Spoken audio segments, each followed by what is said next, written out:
Class 10th, Chapter 3, Metals and Non-Metals. Topic is Occurrence of Metals. The Earth's crust in the major source of metals, यानी अर्थ की जो crust वो major source है. जो metals मिलते हैं हमें वो हमारी पृथ्वी की जो लेयर होती हैं जिसे क्रस्ट कहते हैं वहाँ से मिलती हैं. Sea water also contain some soluble salt such as sodium chloride, magnesium chloride etcetera. यानी समुद्र का जो जल होता है उसमें भी बहुत सारे घुलनशील लवण पाए जाते हैं जैसे कि sodium chloride, magnesium chloride. The elements और compounds which occur naturally in the earth's crust are known as minerals. यानी मिनरल्स यानी खनिज जो होते हैं, जो एसएस में भी आप पढ़ते हो, उनकी डेफिनेशन बता रखी है कि ऐसे एलिमेंट्स या कंपाउंड जो कि प्राकृतिक रूप से हमारी पृथ्वी की भूपर्पटी यानी कि लेयर जो होती है उसमें पाए जाते हैं, क्रस्ट में पाए जाते हैं, उसे कहते हैं मिनरल्स. कुछ प्लेसेस पर मिनरल्स बहुत ज़्यादा परसेंटेज में, very high percentage of a particular metal and the metal can be profitably extracted from it.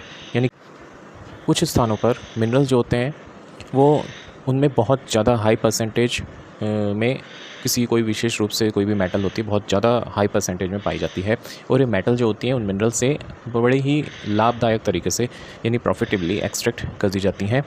तो इन मिनरल्स को हम ओर्स कहते हैं. ओर्स का मतलब होता है कच्ची धातु या अयस्क, हम ओर्स को कहते हैं. तो यहाँ तो हो गई मिनरल की डेफिनेशन और यहाँ हो गया ओर्स यानी कच्ची धातु उसकी डेफिनेशन. अब अगला आगे टॉपिक आता है एक्सट्रैक्शन ऑफ मेटल्स यानी धातुओं का निष्कर्षण. धातुओं का निष्कर्षण. You have learn about the reactivity series of metal. Metal की रिएक्टिविटी सीरीज आपने पढ़ी थी, इसमें ऊपर हाई रिएक्टिव मेटल आते हैं, जैसे जैसे नीचे जाते हैं लेस रिएक्टिव मेटल्स आती जाती हैं. Having this knowledge you can easily understand how a metal is extracted from its ore. यानी कि इस नॉलेज को प्राप्त करते हुए आप आसानी से समझ सकते हो कि किस प्रकार से मेटल उसकी कच्ची धातु जो ओर होती है उससे एक्सट्रैक्ट की जा सकती है.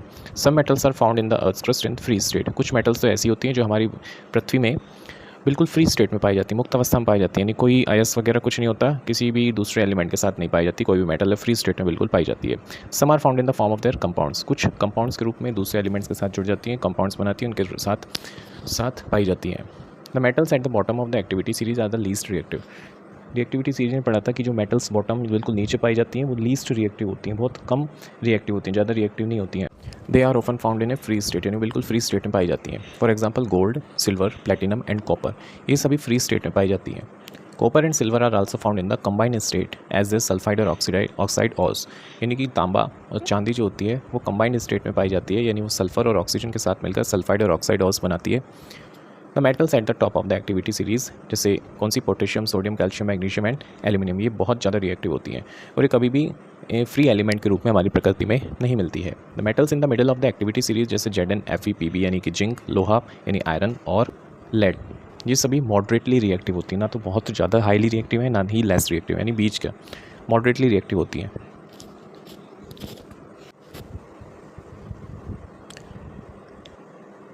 दे are found in the earth crust mainly as oxide, sulphides और कार्बोनेट्स. यानी कि जो हमारी पृथ्वी की क्रस्ट में पाई जाती हैं ये मेनली ऑक्सीजन से जुड़ जाती हैं तो ऑक्साइड्स बनाती हैं, सल्फर से जुड़ जाती हैं तो सल्फाइड्स बनाती हैं, और कार्बन और ऑक्सीजन उनसे जुड़ती हैं तो कार्बोनेट्स बनाती हैं. You will find that the ores of many metals are oxides, कि बहुत सारे जो ऑर्स होते हैं, जो कच्ची धातुएँ होती हैं बहुत सारी मेटल्स की, वो ऑक्साइड्स के रूप में पाई जाती हैं. वो ऐसा इसलिए होता है क्योंकि ऑक्सीजन एक बहुत ज़्यादा रिएक्टिव एलिमेंट है और पृथ्वी में बहुत सारी मात्रा में पाई जाती है. तो इस प्रकार से रिएक्टिविटी के बेसिस के आधार पर हम मेटल्स के ग्रुप बना सकते हैं. 3 कैटेगरी बनाई गई हैं और इन ग्रुप्स में डाला गया है मेटल्स को. सबसे पहले तो ऐसी मेटल जो लो रिएक्टिविटी वाली हैं, फिर मेटल्स ऑफ मीडियम रिएक्टिविटी जो बहुत, यानी कि इनकी रिएक्टिविटी बीच की होती है, ना हाईली रिएक्टिव ना लेस रिएक्टिव होती है, मीडियम रिएक्टिविटी की मेटल्स हैं इसमें. और थर्ड नंबर पे जाता है वो है हाई रिएक्टिविटी वाली मेटल्स. डिफरेंट टेक्निक्स का इस्तेमाल किया जाता है मेटल्स प्राप्त करने में इनसे, और अलग अलग स्टेप्स इसमें इन्वॉल्व किए गए हैं, जिसमें कि प्योर मेटल को उसके ऑर्स में से निकाला जाता है. इसमें एक समरी दे रखी है, फिगर दे रखा है 3.10 में, steps involve in the extraction of metals from ores. यानी कि ऑर्स से जो मेटल्स निकाले जाते हैं, एक्सट्रैक्ट किए जाते हैं, उनके क्या क्या स्टेप्स हैं. Figure 3.10 steps involve in the extraction of metals from ores, यानी ऑर्स से मेटल्स को एक्सट्रैक्ट करते हैं, उसके क्या क्या स्टेप्स हैं. सबसे पहले और जो कच्ची धातु होती है, अयस्क जो होता है, उसे लिया जाता है, फिर क्रश वगैरह करते हैं उसको. उसके बाद आता है कंसंट्रेशन ऑफ ओर, यानी कि उसकी शुरुआती प्योरीफिकेशन जो स्टार्ट किया जाता है, शुरू में जो थोड़ा बहुत प्योर किया जाता है उसको, उसमें से गंदगी वगैरह निकाली जाती है, उसे कंसंट्रेशन कहते हैं, कंसंट्रेशन ऑफ ओर कहते हैं. उसके बाद 3 स्टेप्स दिखा रखे हैं, metals of high reactivity, metals of medium reactivity, metals of low reactivity, तीनों अलग हो गई हैं. उसके मेटल्स ऑफ हाई रिएक्टिविटी, इसमें इलेक्ट्रोलाइसिस किया जाता है मोल्टन ओर का, जो पिघली हुई अयस्क है उसका इलेक्ट्रोलाइसिस किया जाता है, यानी इलेक्ट्रिसिटी की सहायता से उसे ब्रेक किया जाता है. उसके बाद उससे प्योर मेटल प्राप्त की जाती है. मेटल्स ऑफ मीडियम रिएक्टिविटी जो हैं उनमें दो तरह के जो ओर्स आती हैं, एक तो कार्बोनेट ओर्स, सल्फाइड ओर्स। उनको अलग अलग करने के अलग अलग तरीके हैं। कार्बोनेट ओर जो कैल्सिनेशन किया जाता है, इसको डिटेल से पढ़ेंगे आगे। सल्फाइड ओर्स की रोस्टिंग की जाती है, यानी सी से कार्बोनेट, सी से कैल्सिनेशन। याद करने का तरीका कि कार्बोनेट ओर्स को कैल्सिनेशन किया जाता है, सल्फाइड ओर्स को रोस्टिंग की जाती है। उसके बाद जो हमें मिलती है उस ऑक्साइड मिल जाते हैं, मेटल्स के ऑक्साइड। फिर उसका रिडक्शन किया जाता है, ऑक्सीजन को उसको उससे अलग किया जाता है, रिडक्शन जिसको कहते हैं। फिर उसके बाद प्योरीफिकेशन किया जाता है मेटल का। लो रिएक्टिविटी वाली मेटल्स, इसमें सल्फाइडोज प्राप्त किए जाते हैं, फिर रोस्टिंग की जाती है, जैसे इसमें था रोस्टिंग सल्फाइड वाला। फिर मेटल मिलता है, फिर उसकी रिफाइनिंग की जाती है। तो ये तरीके हैं मेटल्स को प्राप्त करने के, एक्सट्रैक्ट करने के। आगे बढ़ते हैं एनरिचमेंट ऑफ ओर्स, जो एनसीईआरटी की बुक में है, एनरिचमेंट ऑफ ओर्स।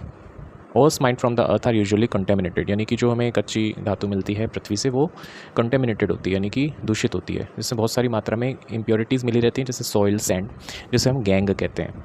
ये इम्प्योरिटीज़, इन्हें निकालना बहुत ज़्यादा ज़रूरी है। मेटल्स का एक्सट्रैक्शन करने के लिए सबसे पहले इन्हें निकालना ज़रूरी है। The processes used for removing the gangue from the ore are based on the differences between the physical और chemical properties of the gangue and the ore। यानी कि जो प्रोसेस इस्तेमाल की जाती है गैंग को निकालने में, ओर से जो गैंग निकाली जाती है, जो सॉइल सैंड की इम्प्योरिटीज़ हैं उसे गैंग कहते हैं। इसको निकालने के लिए जो प्रोसेस इस्तेमाल की जाती हैं वो डिपेंड करती हैं कि जो डिफरेंस होगा गैंग का और ओर के बीच में जो डिफरेंस है, फिज़िकल और केमिकल प्रॉपर्टीज़, उसके आधार पर अंतर पता किया जाता है। फिर उसके आधार पर इन्हें अलग किया जाता है। अलग अलग सेपरेशन टेक्निक्स का इस्तेमाल किया जाता है। कौन कौन सी टेक्निक्स हैं वो हम पढ़ लेते हैं।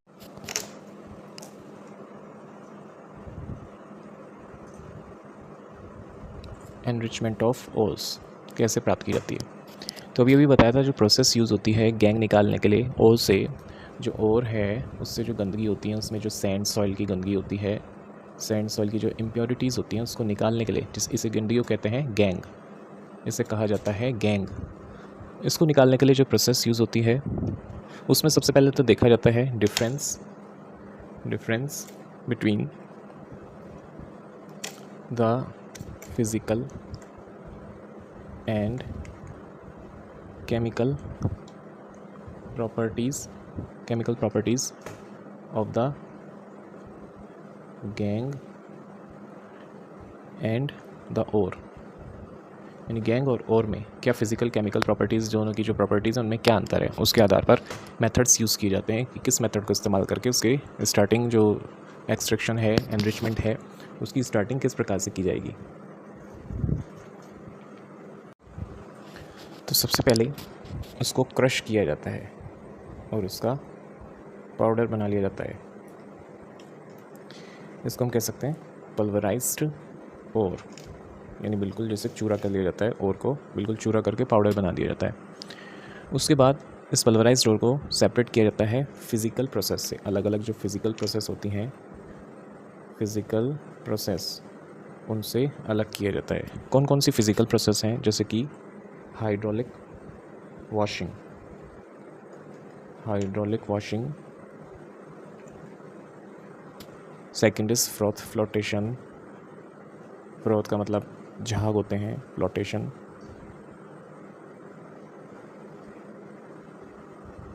Number third is magnetic separation में तीन है, 1 2 3। ये फिज़िकल प्रोसेस हैं जिसमें कि पल्वराइज्ड ओर जो है कि किस प्रकार की इम्प्योरिटी पाई जाती है, जो नेचर है ओर का, और किस प्रकार की इम्प्योरिटी है उसके आधार पर तीन तरह की होती हैं। तो hydraulic washing, flotation and magnetic separation अलग अलग तरह से यूज़ कर सकते हैं, इनका इस्तेमाल कर सकते हैं। Different techniques of separation use for the concentration of the ore is also known as dressing और एनरिचमेंट ऑफ ओर। यानी अलग अलग जो टेक्निक यूज़ की जाती हैं, जो ओर का जो अलग अलग टेक्निक्स जो इस्तेमाल की जाती हैं ओर के कंसंट्रेशन में, उसको अलग करने के लिए, उन्हें हम कहते हैं ड्रेसिंग या एनरिचमेंट ऑफ ओर भी कहते हैं। इसमें अलग अलग तरीके हैं। कौन कौन से तरीके हम सीखते हैं। फर्स्ट है हाइड्रोलिक वॉशिंग या gravity separation.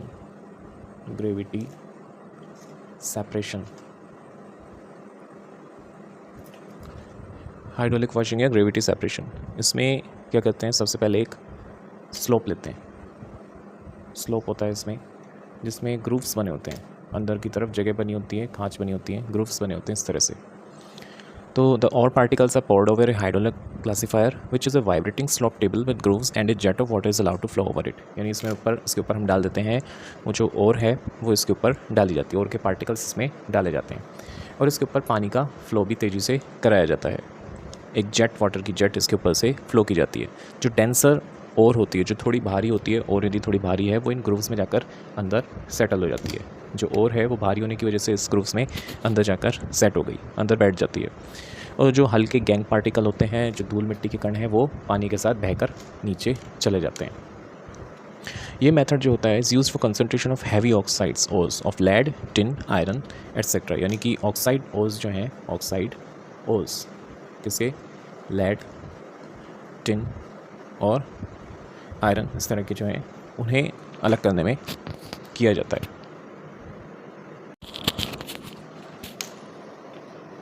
Second, froth flotation. Froth यानी झाग, फ्रॉथ फ्लोटेशन। इसमें क्या होता है, this method employs a mixture of water and pine oil which is made to froth in a tank to separate sulphide ores. Froth flotation में कुछ इस तरह का अरेंजमेंट होता है जिसमें कि यहाँ पर 2 टैंक दिख रहे हैं आपको। इस टैंक में पाइन ऑयल फ्रॉथ होता है जिसमें कि सल्फाइड और भी होती है। Mixture of water and pine oil outlet होता है गैंग के लिए। ये एजिटेटर लगा होता है यहाँ पर, इधर एजिट, जिससे कि इसको एजिटेट किया जाता है, हिलाया जाता है इस तरह से। और यहाँ पर कंप्रेस्ड एयर इस पाइप से भेजी जाती है। उसके बाद क्या होता है, इसमें क्या करते हैं कि सबसे पहले इसमें एक मिक्सचर लिया जाता है water, pine oil, detergent and powdered और का, इस टैंक में लिया जाता है। फिर ऊपर से एक ब्लास्ट यानी कि बहुत तेज़ी से कंप्रेस्ड एयर भेजी जाती है इस पाइप के थ्रू, और रोटेटिंग एजिटेटर लगा रहता है इसमें, घूमता रहता है और इसको एजिटेट करता रहता है, हिलाता रहता है, जिससे कि झाग बनता है इसमें। सल्फाइड और पार्टिकल जो होते हैं भीग जाते हैं इसमें, और इसमें पाइन ऑयल से घिस जाते हैं, कोटिंग हो जाती है पाइन ऑयल की सल्फाइड ओस पे, और वो धीरे धीरे ऊपर उठ जाते हैं। झाग ऊपर बनने लग जाते हैं, तो उसके साथ साथ सल्फाइड ओस भी उसमें झाग के साथ ऊपर आ जाते हैं, क्योंकि वो हल्के होते हैं। झाग हल्का होता है, ऊपर आता है, सल्फाइड ओस उसके साथ आ जाते हैं। गैंग पार्टिकल जो होते हैं, जो गंदगी होती है, वो पानी में भीग जाती है और नीचे भारी होने की वजह से वो नीचे बैठ जाती है। उसके बाद आगे है कि सल्फाइड जो होते हैं इलेक्ट्रोनेगेटिव होते हैं, तो वो ऑयल मॉलिक्यूल्स को उनके साथ कोवेलेंट बॉन्ड बना लेते हैं और ऊपर तैरते रहते हैं। और जो गंदगी होती है, लेस इलेक्ट्रोनेगेटिव होती है, पानी से अट्रैक्ट होती है, वो नीचे चली जाती है। फ्रॉथ यानी झाग, जिसमें कि सल्फाइड और होते हैं, उसे दूसरे कंटेनर में डाल दिया जाता है, वॉश कर दिया जाता है और सुखा लिया जाता है।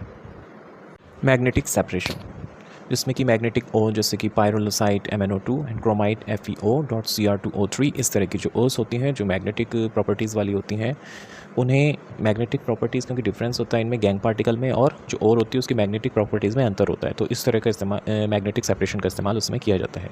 इस मेथड में आपको दिख रहा होगा 1-2 रोलर्स हैं, उस पर कन्वेयर बेल्ट लगी है, और यहाँ से पाउडर्ड जो ओर होती है उसे यहाँ से डालते हैं, वो इस पर चलती है। ठीक है, कन्वेयर बेल्ट जैसे एयरपोर्ट वगैरह पे होती हैं, तो उस पर वो चलती रहती है, ये इस तरह से चलती रहती है। पाउडर्ड ओर जब इसमें डाला जाता है तो अब इसमें मैग्नेटिक प्रॉपर्टी भी है, और इसमें गैंग वगैरह का नहीं, जिसमें मैग्नेटिक प्रॉपर्टी नहीं होती। तो जब ये तेज़ी से चलती है तो जो गैंग होती है, जो गंदगी इम्प्योरिटीज़ होती हैं, उससे, क्योंकि चुंबक से चिपकती नहीं है, तो जाके सीधे इसमें गिरती हैं। और जबकि जो और होती है, जिसके मैग्नेटिक प्रॉपर्टी होती है, वो इससे चिपकी रहती है, बिल्कुल सीधे नीचे नहीं गिरती।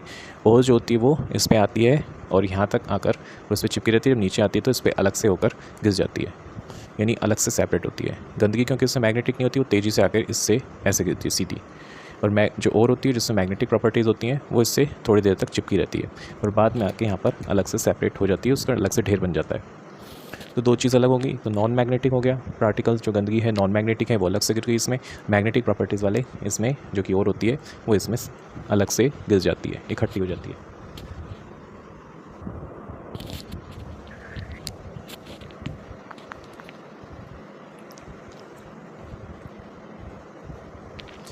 Extracting metals low in the activity series, यानी ऐसी मेटल से एक्सट्रैक्ट करना जो कि एक्टिविटी सीरीज़ में बहुत नीचे पाई जाती हैं। Metals low in the activity series are very unreactive, ये बहुत ज़्यादा अनरिएक्टिव होती हैं, ज़्यादा रिएक्शन नहीं करती हैं। ऑक्साइड जो होते हैं इन मेटल्स के, उन्हें रिड्यूस किया जा सकता है, यानी उसमें से ऑक्सीजन निकाल दिया जाता है, जिसे रिडक्शन कहते हैं। तो इन्हें रिड्यूस किया जाता है सिर्फ इन्हें गर्म करके। एग्जाम्पल सिनाबार, जो कि HGS, जिसे सिनाबार कहते हैं, ये एक कच्ची धातु है और है मरकरी की, जब इसे हवा में गर्म किया जाता है तो ये सबसे पहले मर्क्यूरिक ऑक्साइड में कन्वर्ट हो जाती है, यानी एस को छोड़ देती है और ऑक्सीजन से जुड़ जाती है। मर्क्यूरिक ऑक्साइड को उसके बाद रिड्यूस कर दिया जाता है, यानी उसमें से ऑक्सीजन निकाल दिया जाता है आगे गर्म करने पर। यहाँ पर इसकी इक्वेशन लिखी हुई है, यानी कि यहाँ पर क्या है, सिनेबार HgS। यहाँ पर ऑक्सीजन के प्रेजेंस में उसे, यानी एयर की प्रेजेंस में उसे गर्म किया जा रहा है, हीट किया जा रहा है, जिसमें कि सल्फाइड जो एस होता है, सल्फर जो होती है उसमें से निकल जाती है और बन जाता है HgO।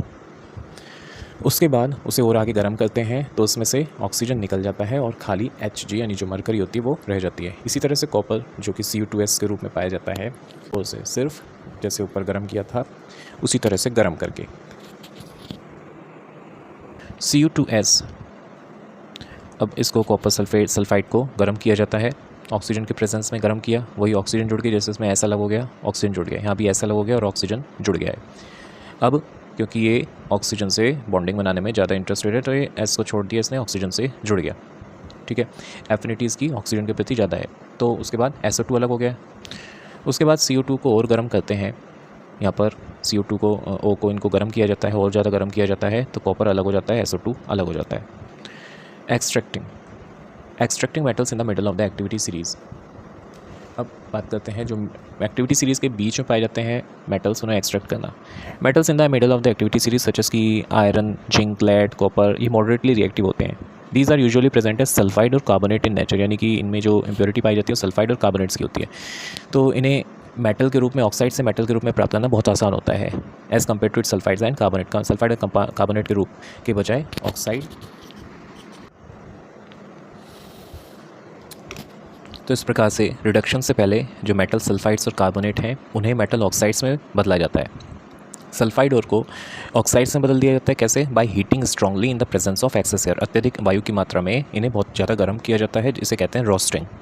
कार्बोनेट को उनके ऑक्साइड से बदला जाता है bye heating strongly in limited air, तो इसे कहते हैं हम कैल्सिनेशन। रोस्टिंग में एक्सेस ऑफ एयर थी, इसमें लिमिटेड एयर कैल्सिनेशन में। केमिकल रिएक्शन जो कि होता है रोस्टिंग और कैल्सिनेशन में, जो जिंक और को जब अलग हम सेपरेट करते हैं, एक्सट्रैक्ट करते हैं, तो उसमें जो रोस्टिंग और कैल्सिनेशन जो होता है उसे हम इस प्रकार दिखा सकते हैं। रोस्टिंग के लिए लिखा हुआ है ZnS, जिंक सल्फाइड। उसे गर्म किया ऑक्सीजन के प्रेजेंस में तो ऑक्सीजन होती है, एयर के प्रेजेंस में गर्म किया है तो ऑक्सीजन होती है। यहाँ पर गर्म किया, क्या हुआ, यहाँ S निकल गया और ऑक्सीजन जुड़ गया जिंक के साथ, उसके साथ SO2 गैस बनी है, निकलती है। कैल्सिनेशन में क्या होता है, कार्बोनेट की इम्प्योरिटी होती है, तो यहाँ जिंक कार्बोनेट है, इसे गर्म किया तो यहाँ पर ऑक्सीजन, इसका भी जिंक ऑक्साइड बन गया और कार्बन डाइऑक्साइड अलग हो गई।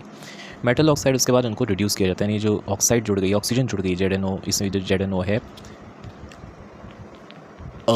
O है, उसे अलग किया जाता है, रिड्यूस किया जाता है, रिड्यूस करके ऑक्सीजन को निकाल दिया जाता है। एग्जाम्पल कि जब भी जिंक ऑक्साइड को गर्म किया जाता है कार्बन के साथ,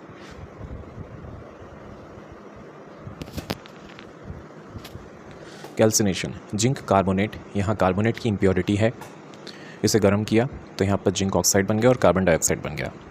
मेटल ऑक्साइड्स उसके बाद इन्हें रिड्यूस किया जाता है किसी भी सूटेबल रिड्यूसिंग एजेंट के साथ गर्म करके, जैसे कि carbon.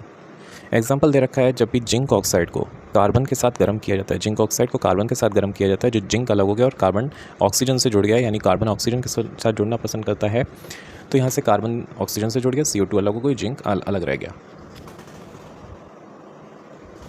You are already familiar with the process of oxidation, जानते हैं आप ऑक्सीडेशन रिडक्शन के बारे में, जो कि फर्स्ट चैप्टर में पढ़ लिया आपने। Obtaining metals from their compound is also reduction process, यानी मेटल्स को उनके कंपाउंड से प्राप्त करना ये एक रिडक्शन प्रोसेस है। Besides using carbon coke to reduce metal oxides to metals, sometimes displacement reactions also be used, यानी कि अभी आपने देखा कि हमने कार्बन का इस्तेमाल किया जिससे मेटल का रिडक्शन हो गया, ठीक है। मेटल ऑक्साइड जो थी उसका कार्बन के साथ कि उसके प्रेजेंस में गर्म किया है, उसके बाद उसका रिडक्शन हो गया जिससे हमको मेटल मिल गई, कार्बन डाइऑक्साइड अलग हो गया। लेकिन यहाँ पर रिडक्शन प्रोसेस के अलावा हम डिस्प्लेसमेंट रिएक्शन भी इस्तेमाल कर सकते हैं। द हाईली रिएक्टिव मेटल जैसे कि sodium, calcium, aluminium etcetera are used as reducing, जैसे सोडियम, कैल्शियम, एल्यूमिनियम, इनका रिड्यूसिंग एजेंट के रूप में इस्तेमाल किया जाता है, क्योंकि ये अपने से लोअर रिएक्टिविटी वाली मेटल्स को उनके कंपाउंड्स में से डिस्प्लेस कर देते हैं। एग्जांपल, जब भी मैग्नीज डाइऑक्साइड को गर्म किया जाता है एल्यूमिनियम पाउडर के साथ, यहाँ पर ये रहा मैग्नीज डाइऑक्साइड सॉलिड फॉर्म में है, और इसे एल्यूमिनियम सॉलिड फॉर्म में एल्यूमिनियम पाउडर है, ये इसके साथ गर्म किया जा रहा है, तो यहाँ पर ये देखो क्या हुआ है, मैग्नीज जो कि लेस रिएक्टिव है, एल्यूमिनियम जो कि हाईली रिएक्टिव है। यहाँ पर क्या हुआ, एल्यूमिनियम ने इसको डिस्प्लेस कर दिया है, डिस्प्लेसमेंट रिएक्शन हो गया, यहाँ मैग्नीज अलग हो गया, एल्यूमिनियम ऑक्सीजन से जुड़ गया तो एल्यूमिनियम ऑक्साइड बन गया और यहाँ पर निकल रही है हीट। तो क्या आप आइडेंटिफाई कर सकते हैं सब्सटेंसेस जो कि ऑक्सीडाइज हो रहे हैं, रिड्यूस हो रहे हैं। यहाँ पर एल्यूमिनियम ऑक्सीडाइज हो रहा है क्योंकि एल्यूमिनियम के साथ ऑक्सीजन जुड़ गई है, और MnO2 जो है मैंगनीज जो है वो रिड्यूस हो रहा है क्योंकि उसके साथ ऑक्सीजन थी वो निकल गई है। ये डिस्प्लेसमेंट रिएक्शन बहुत ज़्यादा एक्सोथर्मिक होते हैं। इनमें इतनी मात्रा में हीट निकलती है कि मेटल्स जो बनते हैं वो पिघली हुई अवस्था में बनते हैं हीट की वजह से। इनफैक्ट जो रिएक्शन होता है Fe2O3 यानी आयरन ऑक्साइड का एल्यूमिनियम के साथ जो रेलवे ट्रैक्स को जॉइन करने में किया जाता है, या क्रैक मशीन पार्ट्स होते हैं उनको जॉइन करने में किया जाता है, उस रिएक्शन को हम थर्माइट रिएक्शन कहते हैं। थर्माइट रिएक्शन इंपॉर्टेंट है, क्वेश्चन आता है, डेफिनेशन आ सकती है इसकी, और इसका एग्जाम्पल है कि Fe2O3 यानी आयरन थर्ड ऑक्साइड है यहाँ पर, और एल्यूमिनियम के साथ इसका रिएक्शन किया जा रहा है, तो यहाँ बन रहा है एल्यूमिनियम और Al2O3 और साथ में हीट निकल रही है।